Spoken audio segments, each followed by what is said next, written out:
Good morning, and welcome to the First Unitarian Church of Salt Lake City. I'm the Reverend Monica Dobbins, the assistant minister of this congregation, and it is my joy to welcome each and every one of you here today. If you are visiting today, you are our honored guests. I especially invite you to stop by our welcome table right outside this door. Just after service, let us introduce ourselves to you, tell you about all the wonderful things we've got going on in this church, and let us get to know you a bit as well. If you came here today hoping to hear a Halloween sermon about how to survive the zombie apocalypse, I'm afraid I'm going to disappoint you. That's not what I mean by my title, Buried Alive. Now, there are ministers out there preaching that sermon, and it's actually a pretty good sermon, but that's not today. Wednesday is not only Halloween, it is also Samhain, the time in the wheel of the year when modern pagans celebrate the thinning of the veil between worlds, when they remember their ancestors and contemplate their mortality and the gifts of being alive. I hope that you'll leave here today with a little more courage and conviction to live fully and die mindfully when the time comes. For now, let's open our worship with the lighting of the chalice with these words by Rabbi Rami Shapiro. Where the world is dark with illness, let me kindle the light of healing. Where the world is bleak with suffering, let me kindle the light of caring. Where the world is dimmed with lies, let me kindle the light of truth.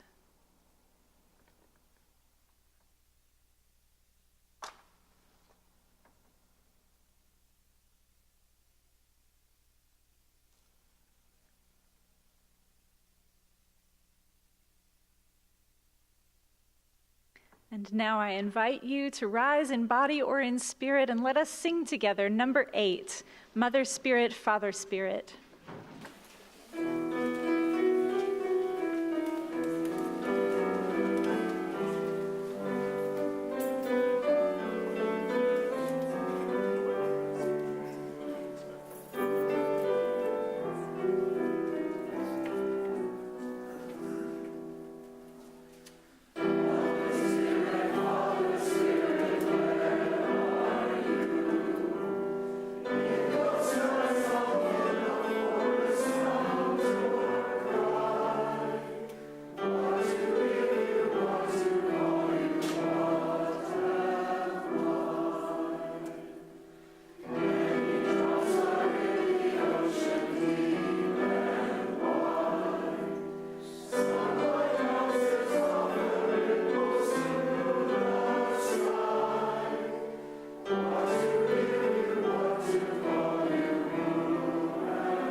This week, like many of you, I was counting down the days to Election Day.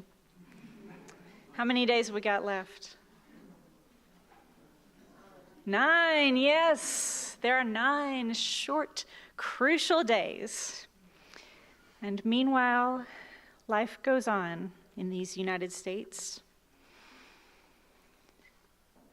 12 pipe bombs delivered to opposition party leaders, 2 African Americans killed while shopping for groceries. And yesterday, as I and several of our RE teachers accompanied our middle school students on their trip to Congregation Kol Ami to learn about Judaism, while we were actually in the synagogue worshiping, a white supremacist gunman entered another synagogue hundreds of miles away. Just when we thought the political temperature couldn't go any higher, these acts of cruelty and hate turn it up past the boiling point. Our panic and anxiety must be through the roof right now.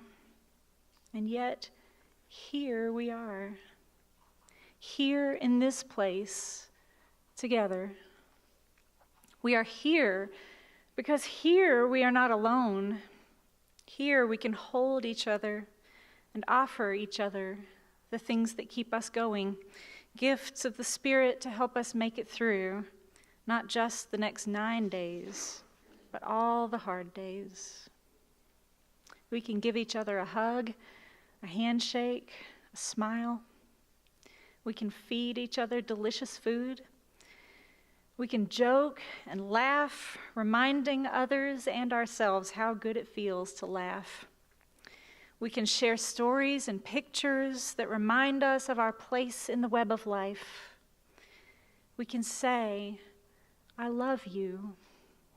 You are not forgotten. We need you here. Elections are important. It is crucial to vote. And it is crucial to vote for people who will bring positive, life-affirming values to their office. But what we need in moments of panic and anxiety are things that last longer than an election cycle. We need kindness, presence, connection. In short, we need each other. If you are here today and you are Jewish, you are held in our love. If you are here today and you are Black, you are held in our love. If you are here today and you are trans or genderqueer, you are held in our love. If you are here today and you have brought your fear, your rage, your grief, they are all holy here. And you are held in our love. Amen.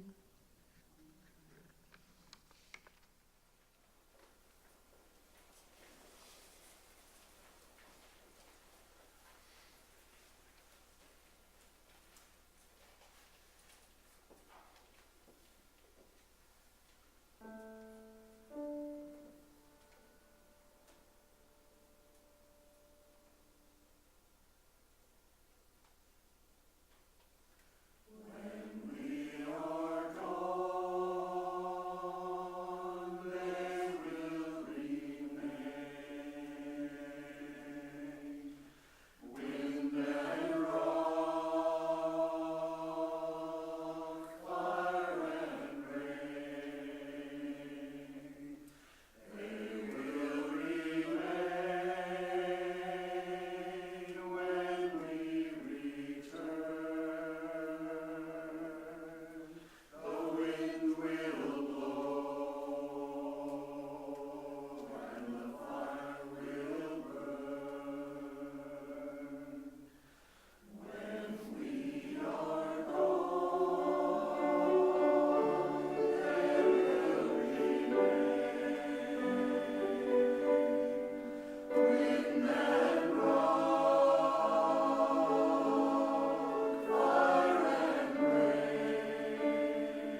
long ago, when God made the first man and the first woman and prepared to put them on the earth, God asked them if they would rather die like the moon or like the banana tree. The man and the woman did not understand. They did not know how to answer God's question. They wondered what it was to die. What would it be like to die like the banana tree? What would it be like to die like the moon? They asked God these questions. God explained, "The moon dies every month. It slowly but surely gets smaller and smaller in the sky until it is only a tiny silver sliver. But then it is reborn and grows bigger every day until it is round and full in the sky. Every month it is the same. The moon grows smaller and then bigger in exactly the same way over and over again." The man and the woman thought about this. They weren't sure they liked the idea of getting smaller and smaller until they died, but it was reassuring to think they would always be born again. "What would it be like to die like the banana tree?" the woman asked. God answered, "The banana tree must die. It will never come back. But first, it puts out green shoots that grow up to be a new banana tree. Before dying, the banana tree helps to create new life." "Which one will you choose?" God asked. The man and the woman considered this for a very long time. Which should they choose? They talked about it all night long, looking into the sky to watch the moon, which was beautiful and full. If they chose the moon, they would never die, but life might get boring and lonely. They would only ever have each other for company. There would be no one else. If they chose the banana tree, they would have children to love, but in time, they would grow old and die. Finally, they decided they would rather experience the joy and miracle of bringing new life into the world, even if it meant that they would not be reborn like the moon. They told God they would rather die like the banana tree. And so it was that the first man and the first woman chose love. They had many children together, and their children had many children. Their children filled their hearts and lives with love and joy for all of their days. Finally, when they were very old, the time came for the first man and the first woman to return to the earth, never to come back, just as the banana tree does when it dies. Since that time, all humans must die and make room for new life to grow.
My dear choir, I never cease to be amazed by what you bring to our worship. Thank you so much. Yes, yes indeed. Amazing.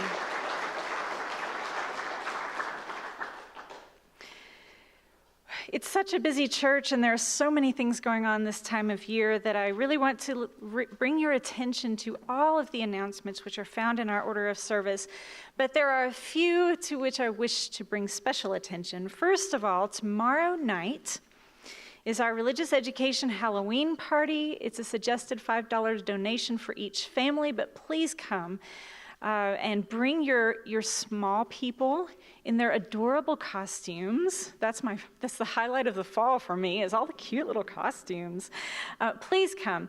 Then on next Sunday, religious education, we have our 4th and 5th grade witches and wizards who are fighting the Horcrux of hunger. And they are depending on you to bring food, canned food, boxed food, things that would be appropriate to give to the food bank. They'll be collecting those food items and fighting that Horcrux, and we can help them out. So please bring them to 11 o'clock worship. They will be prepared to receive your donations, and thank you on their behalf. Also, the biggest social event of the year for our church is this coming Saturday. It's our church auction. We really want everyone to be there. Today is the last day to buy tickets here at church. So if you haven't bought a ticket yet, do it today. You can also still do it online. Yes, okay, you can still do it online. And listen, our church is a place of justice. We believe in justice, and this includes economic justice. So if the ticket price is a hardship for your family, please talk to our auction committee. We will get you a ticket because we really want you to be there. We also provide free childcare, but please let the auction committee know so that they'll know how many little heads to count. And finally, next Sunday is the start of our new religious education program for adults called Beyond Inquirers. It happens after 11 o'clock worship, and it's really designed for people who haven't joined the congregation yet, who are curious about Unitarian Universalism. Maybe you haven't been able to come to one of our Monday night orientations, or maybe you just didn't learn enough in Monday night orientation and you want to come learn some more. Well, come on. Next Sunday, after service, I'll have bagels and coffee, and our topic will be, what do you use believe? You can learn more about it here in the order of service. With all of those important announcements cleanly out of the way, I invite you to give generously to our congregation. We gratefully accept your donations, and I give you this time to welcome one another as family and friends.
Isn't it a gift to live in the mountains in the fall? To see the hillsides come alive with burning colors, the peaks dusted with the first clean white snows, the contrast of the brilliant blue sky with the dark, smoky clouds finally bringing rain to the valley. It's nice to bring out your warm, woolly clothes and wrap up against the crisp air outdoors. It is a lovely time to live here. On a bright, clear morning like this one, maybe death is not what we'd prefer to be contemplating. In seasons like these, I think of Henry Thoreau's words, "I went to the woods because I wished to live deliberately, to front only the essential facts of life, and see if I could not learn what it had to teach, and not, when I came to die, discover that I had not lived." But even Thoreau knew that death is part of living, not a separate process, but present in the whole business of being alive. And surely I'm not the only one whose thoughts get a little morbid this time of year. It's not just the spooky skeletons and ghosts hanging from neighborhood trees. The falling leaves and frosty air themselves remind me that nothing lasts, that only change is certain, and that we are all of us, all ages, growing older and passing into new, unfamiliar lanes of life as it slips away from us. It's a moody feeling to walk in the frosty air, feeling its coolness in my body, to watch the lively things on the surface of the earth letting go, falling away, without fighting, without grasping, and knowing someday I too will face the choice of grasping and fighting or letting go and falling away. Alone among the animals, humans are capable of apprehending our own death. And yet, like other animals, we cannot see beyond that impenetrable veil. And so we fear it, even obsess about it. Our culture is preoccupied with death and pain, though really it's not fair to say our culture, as though every human culture isn't preoccupied with death. It's more a question of how we express that preoccupation that matters. This time of year, I spend a lot of my time protecting myself and my daughter from those two scary movies. Gory, violent scream fests abound on television in the days before Halloween. Now, I do have a little sympathy for people who like to watch those movies. Psychologists suggest that people are able to enjoy horror films because they know that they're fictional, and so you're able to place some distance between themselves and the subject, and through that distance can enjoy the thrill of plunging into fear. Yet I find that I can no longer tolerate these movies since I became mother to another human. I learned long ago that these movies fray my nerves and steal my sleep. There's enough violence in this crooked old world. We don't need to go inventing more of it for our entertainment. And there are scarier ways to die than those portrayed in slasher films. I learned a lot about this as a chaplain intern at a hospital in Birmingham as a ministerial student. I saw people die for the first time. And part of what surprised me was the routine nature of dying in the hospital. I only worked there for a summer, but in that summer I can't recall meeting a single person who was really ready to die when the moment arrived. And many of the deaths that I witnessed were equal in horror to what one might see in a scary movie, at least to my mind. People rushed into crowded, noisy emergency bays, their families shuttled off to blandly decorated waiting rooms to pace and worry. The call in the middle of the night, the dreaded code team who appeared in the ICU to snatch a body from the jaws of death at any cost. Loved ones held at the edge of life for days as frantic, exhausted family members argued through tears about how long to keep their loved ones alive. My heart was broken day after day after day, watching people go through this. Death sucks. It sucks. Most of us fantasize about a death at home in our own bed, in the dark of night, or maybe in a quiet hour of the morning, with everyone we've ever loved surrounding us, laughing and crying sweet tears and holding our hands. That is the greatest of privileges, for it is so rare. The typical American death is utterly lacking in dignity, quiet, or joy. It is estimated that 70% of elderly people will die in a hospital, not at home, the way most of us desire. The American way of dying says much about our unexamined theologies of the body, of the afterlife, of what consciousness is. And if there's one thing I've learned about human nature, it is that unexamined theologies tend to rear their ugly heads in moments of crisis. Where do we go when we die? Will we need our bodies where we're going? Does anything of our body or consciousness survive? We may go many years thinking we've got the answers to these questions well sorted and can push these unpleasant thoughts to the backs of our minds. How on earth can we live every day if we can't push these things back a bit? Yet at the critical and unwelcome moment, we discover to our dismay that we aren't so sure. Our body matters much more than we ever thought it did, or rather, it matters much more to our loved ones than it ever mattered to us, and we never thought to talk it through. Our society's attitudes toward death seem to hover between the Enlightenment dichotomy of the body and soul as separate yet coexisting, and the Calvinist idea that the body is hopelessly corrupt, an instrument of evil, of physical suffering as punishment. In either case, you'd think we'd be glad to drop the body as soon as it is convenient and fly away to heaven to be free of the grossness of human existence.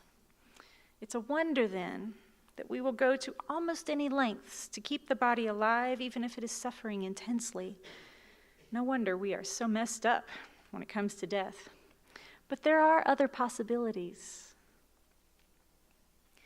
Many modern pagans believe that the cycle of living and dying is a sort of great recycling.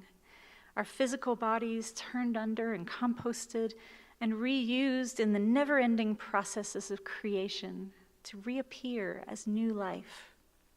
But more than that, our memories and ideas live on, germinating in the consciousness of those who knew us, becoming the seeds of life in others.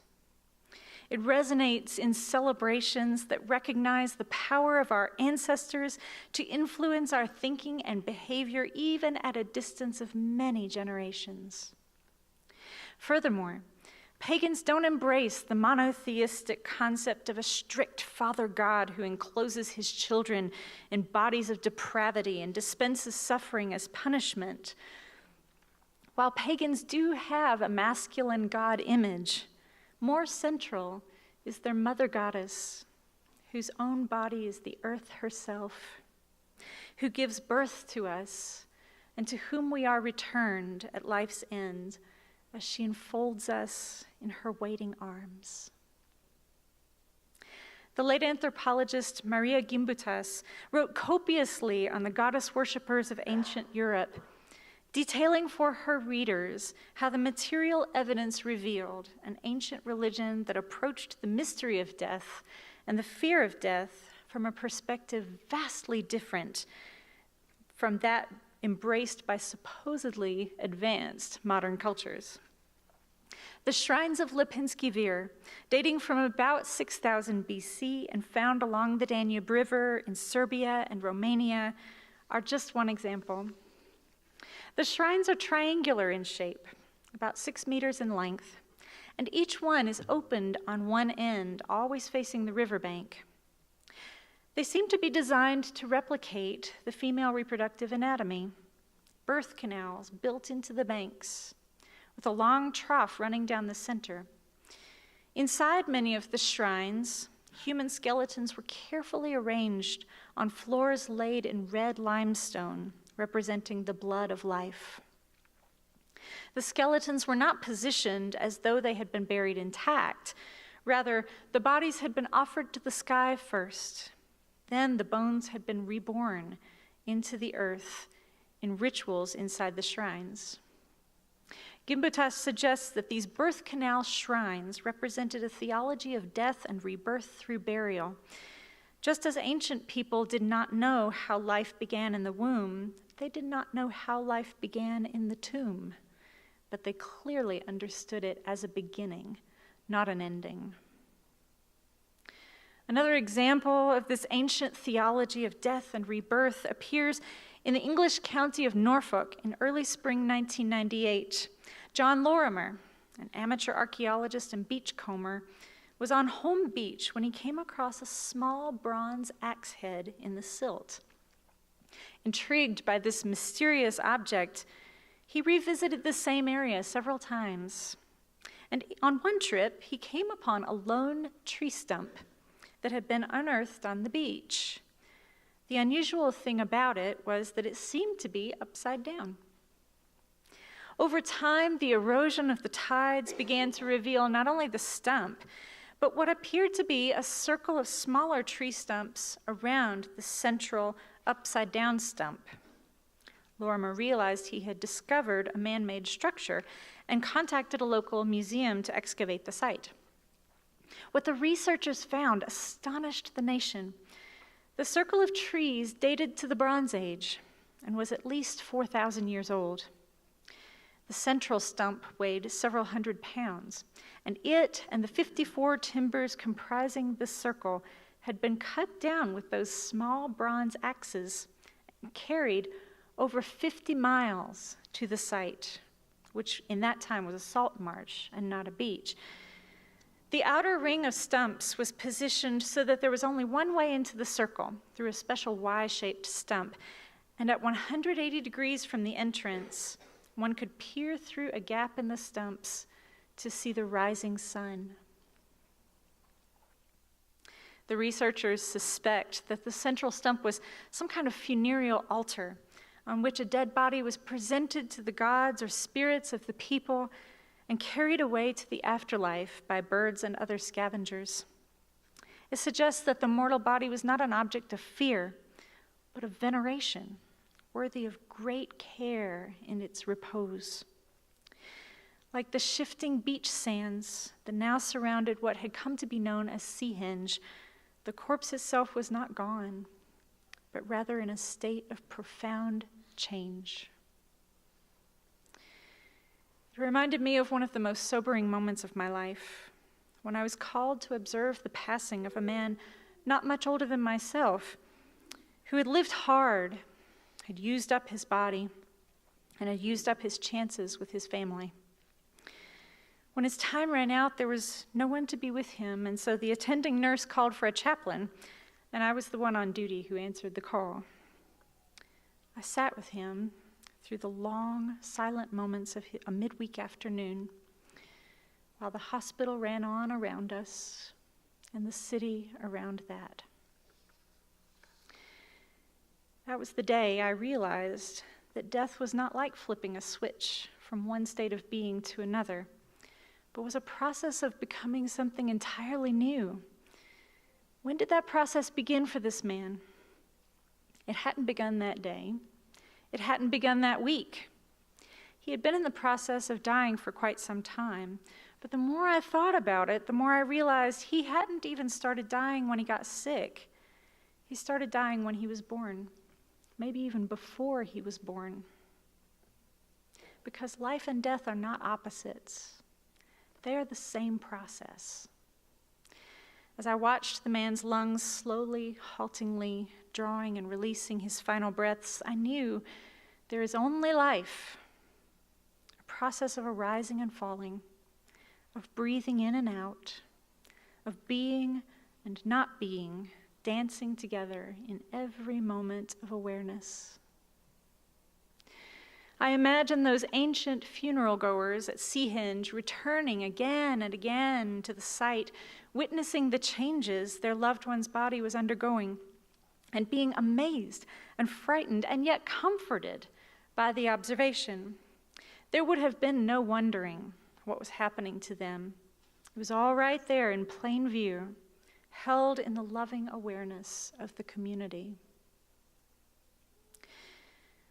While I'm not sure that our society can or should move toward excarnation for our departed beloveds, I do think there are things we can do to prepare for death in ways that affirm life and our place in its natural cycles. Pagans have always affirmed death as a part of life, to be welcomed and celebrated, and to be present and prepared for how it will affect those we leave behind.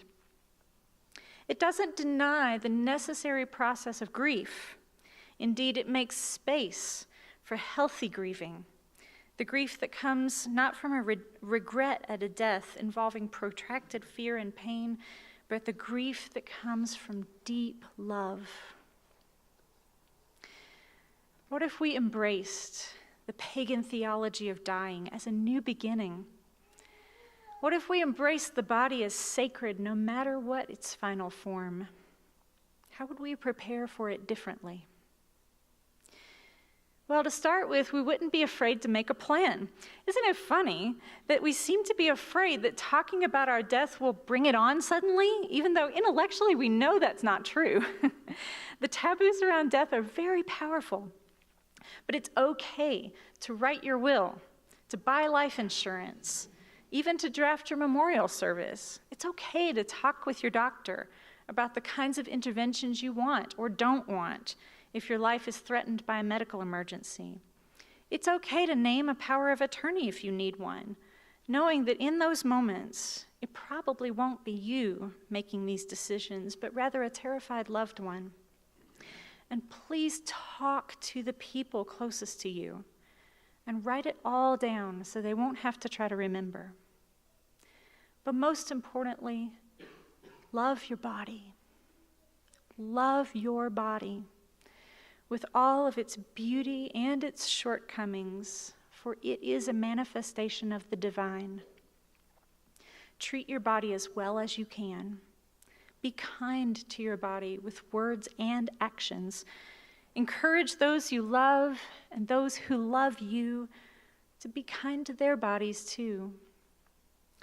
And then when you come to the end of your life, you can have compassion on your sweet body that has done so much for you, that has carried you around all these years, and observe with curiosity and gratitude the changes that are preparing you for your new life.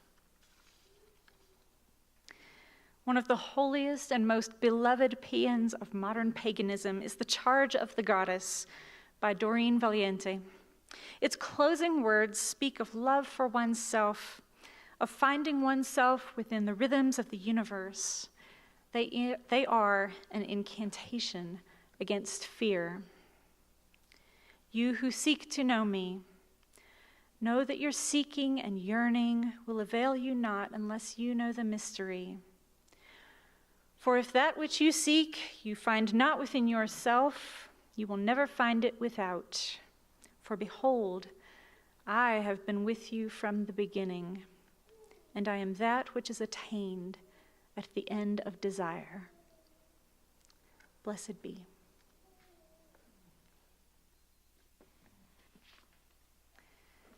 Let us close our worship this morning with number 277. Please rise in body or in spirit.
Our closing words are by the Reverend Linda Susan Ulrich.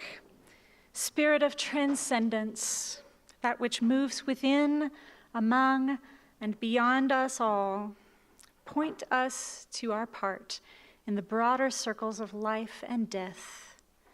Keep fresh before us our history as stardust and our future as saplings. Amen.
So cute. So now that I've inspired you all to go home and do your paperwork, I want to invite you to participate in this great program, Living Wills, How to Start the Conversation About Being Mortal. This is led by our own Cami Colette. There are 5 dates at 5 different locations, different times of the day, so that you can find one that works for you. I'm going to attend one for sure, because even listen to the pot calling the kettle black. I haven't written my living will, so I'm going to get it done this month. And this is the time when your family is coming in, or maybe coming in for the holidays, and you can have that difficult conversation and everybody be on the same page. So please attend one of these Living Will workshops, and also don't forget to write on your calendar that you're going to bring canned goods to church next Sunday. As for now, let's have coffee together. Thanks for being here today.